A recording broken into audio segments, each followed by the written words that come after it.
If you are into drawing landscapes and urban sketches but feel unsure where to start, in this beginner-friendly video, we will explore together, step by step. All you need are some markers and a pen. We will break down the scene, understand composition, and progress from outlining to coloring. By the end, we will have a stunning drawing. Don't let the process overwhelm you. I promise it's surprisingly simple. Special thanks to Ohuhu for making today's video happen. As usual, I will be working with Ohuhu markers and Fineliners. Check out all our supply links in the description box. If you have any questions, don't hesitate to drop a comment. Let's get started. Whether you are sketching on site or working from a picture, the first step is often analyzing the scene and nailing down the composition. In today's tutorial, we will be using a photo of Yaquina Bay Lighthouse in Newport, Oregon. Special thanks to my friend for capturing this shot. You can download the picture from the link in the description box to follow along. This scene offers a minimum perspective challenging for the lighthouse, making it beginner-friendly. And we have covered how to draw shops and trees in other tutorials, so nothing feels unfamiliar. Let's decide where to place a lighthouse on our paper and how big it should be. You might have heard about the rule of thirds. Just imagine splitting your paper into 3 sections, both horizontally and vertically. Typically, we'd position our main subject on one of those intersections.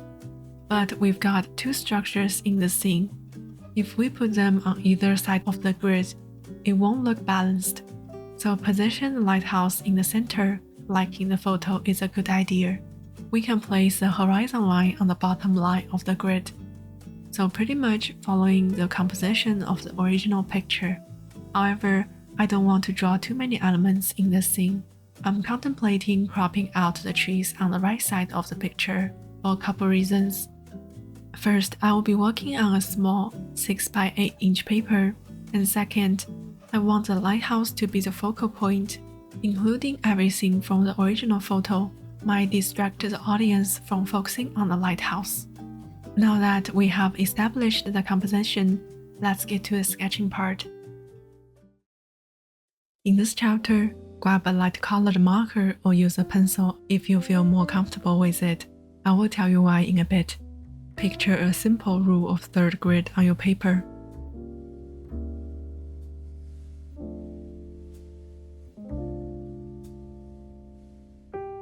Now let's pinpoint some spots to place the lighthouse and the tower, figuring out how wide and tall they should be. Once that's sorted, sketch out the basic frame of the lighthouse. When we are fixing the small details, those overlap lines might look messy, but no need to worry, the light color will be covered easily in a later stage. And even if some areas aren't covered, you won't even notice later on. This sketch will be our trusty guide for the rest of the drawing. For instance, when drawing the tower, compare its height to the lighthouse. See if the top of the second stair lines up with the lighthouse roof. The tower's first layer hovers a bit above the lighthouse roof, with the distance from the roof to the first layer about matching the height of the roof surface. Remember, it's more of an eyeballing process. By making these comparisons, we can achieve a roughly accurate scale. But it's key to remember, we're not chasing perfection here. I simply want you to grasp the basics of observing things and translating them onto paper.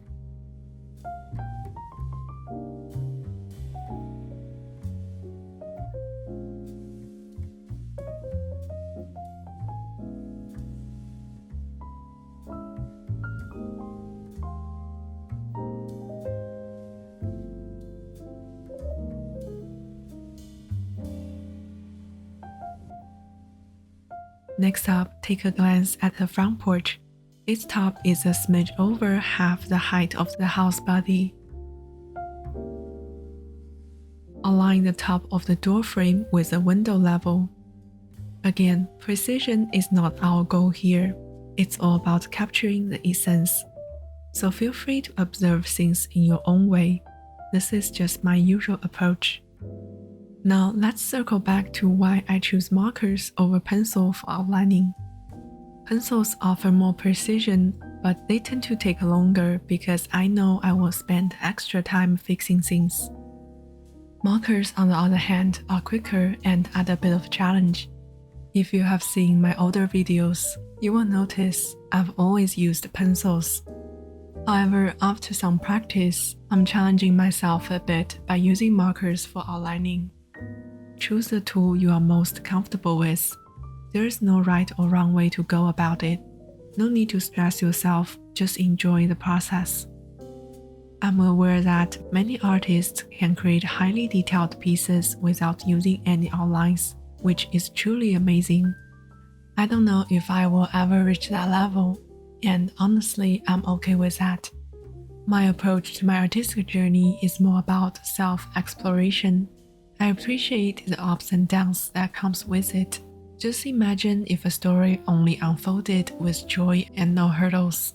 It might not be very interesting to read, right? As we embark on this creative journey, let's take a moment to appreciate the present.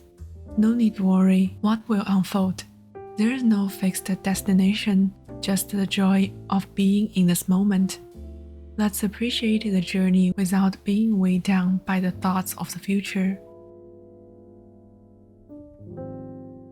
In contrast to my previous urban sketch video, I decided to focus on outlining more details before diving into pen work this time.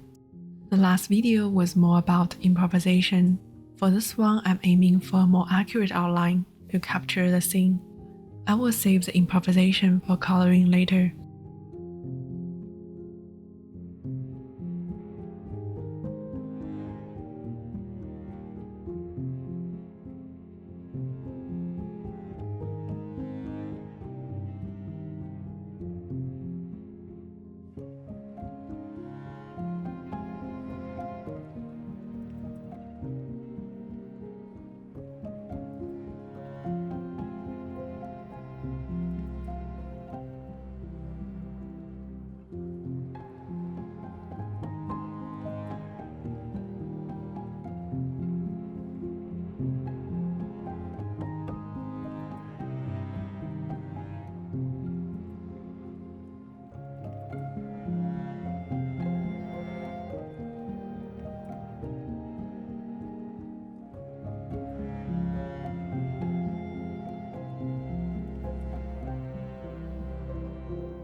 As we wrap up the rough outline, let's move on to the line work part. The front of the roof looks like a parallelogram, but due to perspective, the bottom edge appears slightly longer than the upper one, though in reality they are the same length. The upper edge seems shorter as it's farther away, so when we draw it, we can make the bottom edge longer. In the last video, I talked about 3 basic line styles. If you haven't watched that, feel free to take a look. I will put a link in the upper right corner and in the description. Basically, if you want to make your line look more loose, try to pick up the speed just a little. When you draw a lot faster like I did here, the line will be very crisp, but this is not the only way to draw it. Feel free to pick a style you enjoy the most. I choose a size 3 pen because when the ink is thin, it dries faster and less chance of smudging. Also, I don't want the lines to stand out too much, since we will focus on using color to add depth later. I'm testing a new brand of mixed media paper. It works great with markers, but slow to absorb pen ink, so I sometimes cover the ink with a blank paper to prevent smudging.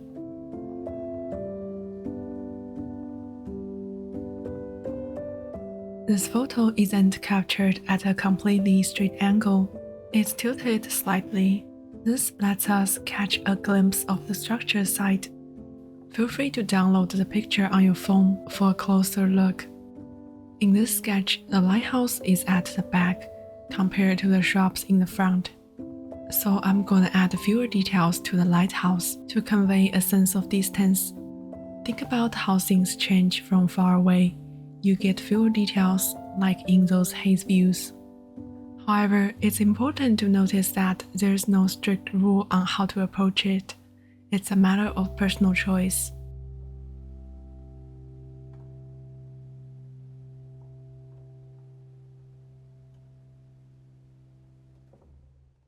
If you are not feeling like diving into the details, go ahead and simplify things more. If your lines are a bit messy or the structure seems off, don't worry. Once the whole drawing is done, it will look great. My lines are not perfect either, but they contribute to a more relaxed and expressive vibe in this drawing.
The lighthouse is essentially finished, and that's a relief.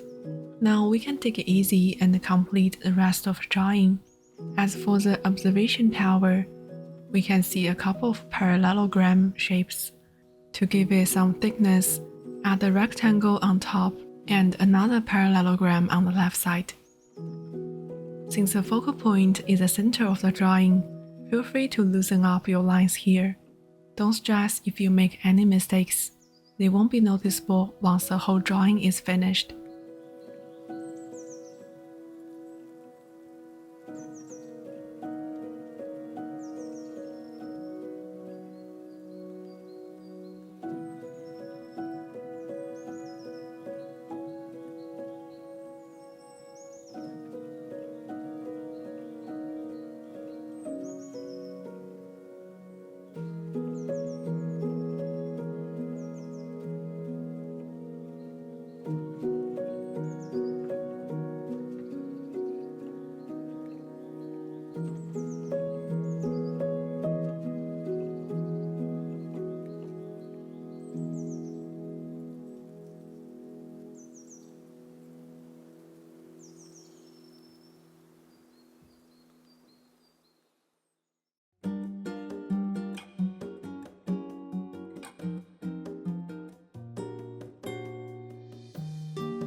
I will leave the area around the tree blank for now. After adding colors, I will come back to it. Keep the tree trunk slim in this drawing. A wide tree trunk might throw off the scale and make the lighthouse look small. I won't outline the tree cluster as I did in other tutorials. These two trees beside the lighthouse will have fewer details to create contrast and depth.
Sketching individual shrubs is a breeze, but coloring them together was a challenge for me.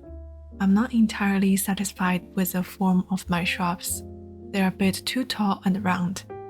As you are drawing, consider making them a bit shorter. Since this drawing is in a landscape orientation, adjusting the height can add a touch of harmony. Of course, this is just my take. Feel free to explore and adapt based on your preferences. I've used two styles of marks for outlining the shrubs, one with short lines and another with squiggly lines.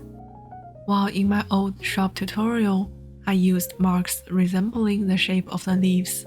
Here I won't form more generic marks to maintain a less detailed look given the non-close-up view. Once you have finished outline, let's take a short break, stretch out, stay hydrated, and return with fresh eyes.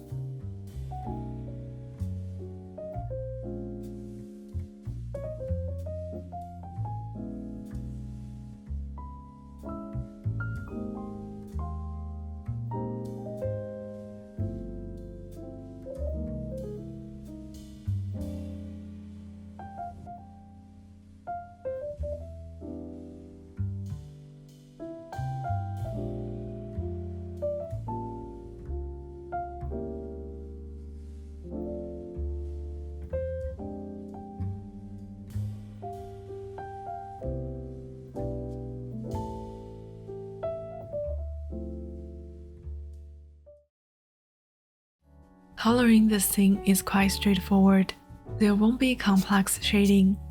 From the picture, it's a bit challenging to pinpoint the light source, but I assume it's from the upper front and a little to the left, judging by the shop's highlights. I did face a challenge while coloring the shops, and I will share that later in this video.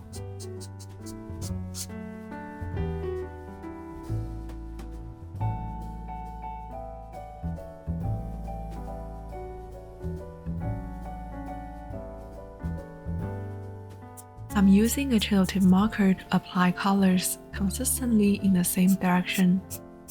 This step aims to bring every shop together, creating a more cohesive foreground. The first layer of color should be applied a bit faster with light pressure to create lighter shades.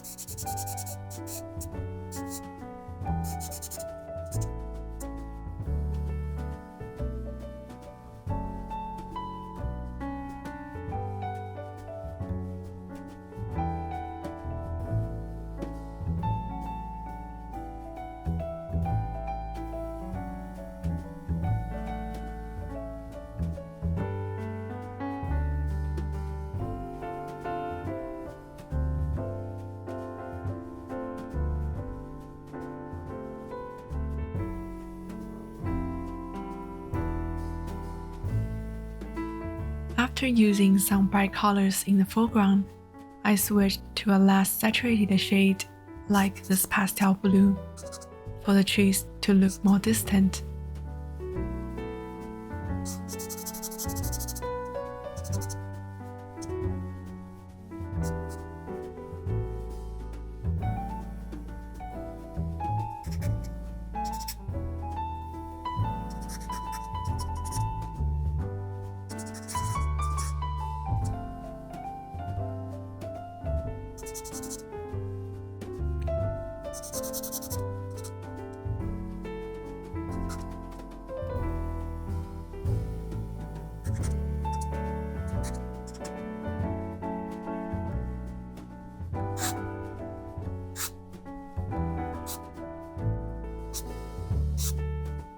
Coloring the lighthouse is simple here.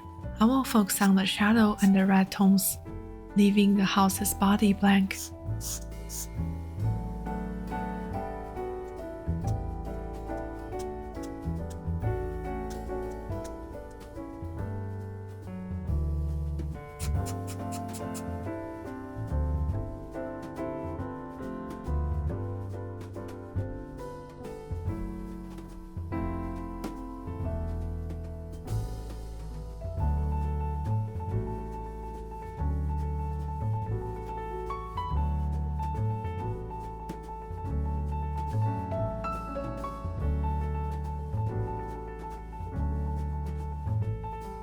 As I color certain areas, I will intentionally leave some blank space to give the drawing a more relaxed feel.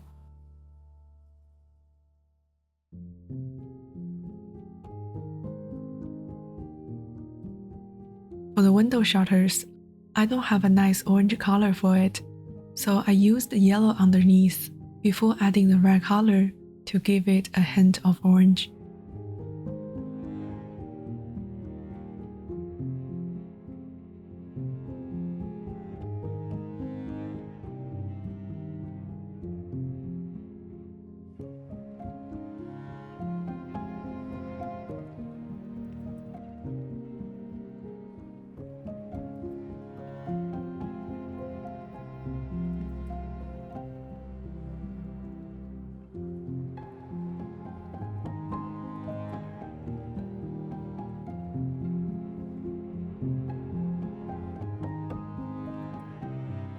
Now that we have laid down the first layer of colors, and the ink in the foreground has dried a bit, let's revisit and use the same set of colors to add some darker values. As I add more colors, I change how I move the marker to create marks that look like the texture of the shrubs. It's normal to feel lost about which way to move the marker. I still do lots of times. That's why this drawing took me a few tries to get it right. I had to test out different ways to draw the shrubs. I didn't know exactly how to approach it at first.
Here, let's bring a slightly darker green as a midtone. I won't distribute this green evenly across every single shop, just a touch in some areas. If you take a look at the picture, you will notice more of these darker values on the shops are around the area where two of them overlap. Choosing colors might seem a bit puzzling. I mentioned it in other tutorials. While I've got some basic color theories in my head, the real exploration happens when I apply those colors and see how they work together. I actually did this drawing about 6 times before I start filming, because I couldn't quite nail down the shop colors. I will share the details on one of those attempts in a few minutes. I almost gave up during the practice. But here's the thing, I don't want you to think you need to draw this drawing 6 times. For me personally, repeating the same sketch several times is my way of getting better. With each iteration, I tweak something, critique my work, and improve a bit for the next attempt. But sure, it can get a bit stressful. But remember, the ups and downs are what's making our art journey more exciting.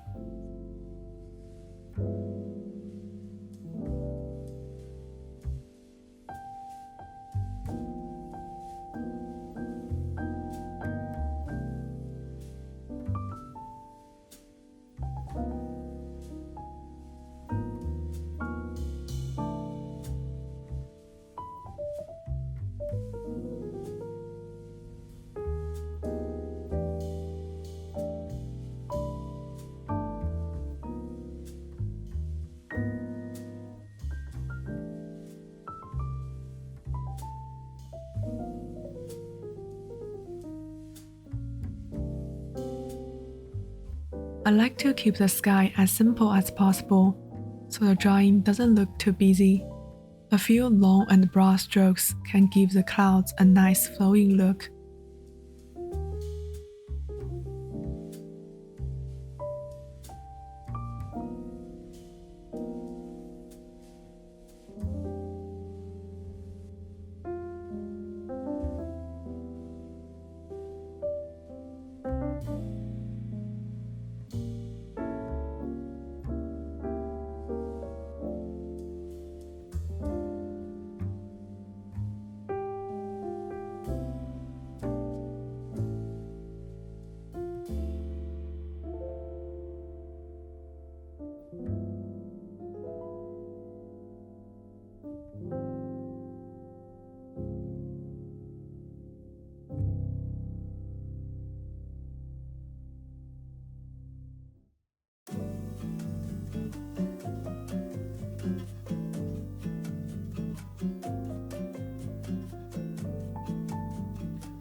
When you are adding those darker colors, it's important to keep it subtle.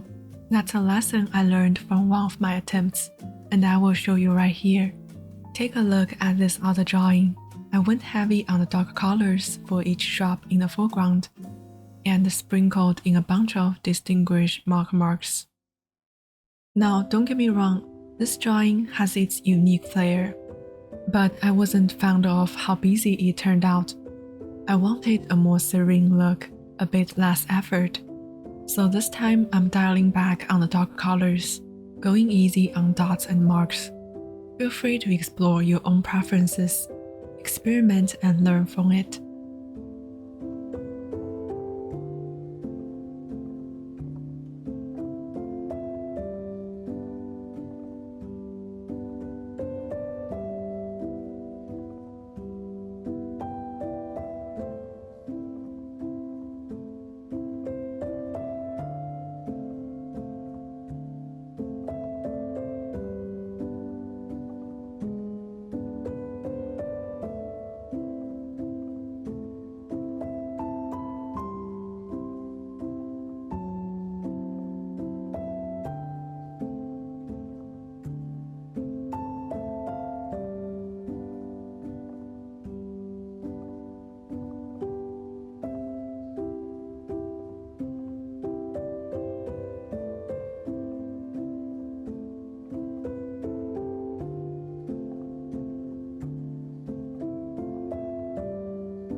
Now purple plays nice as a complementary color to yellow.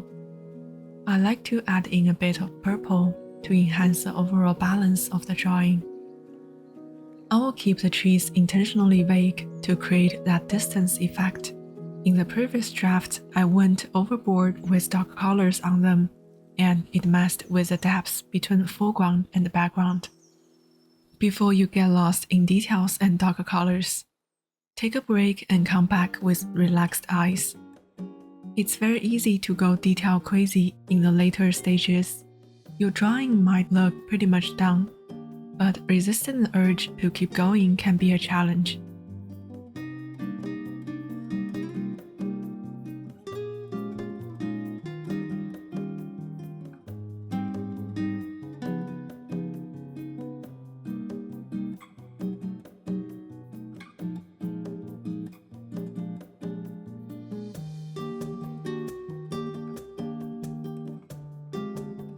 I'm using a brush pen to trace some outlines on the shadow side, grounding the drawing a bit more, but keep it minimal. We don't want to overdo it.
hope you found this tutorial enjoyable and end up with a drawing you like. Thank you so much for spending time drawing with me. If your first try doesn't turn out exactly how you want, don't let it discourage you. I admire your commitment in seeing it through to the end and completing your drawing. Take a break and look at your drawing again the next day.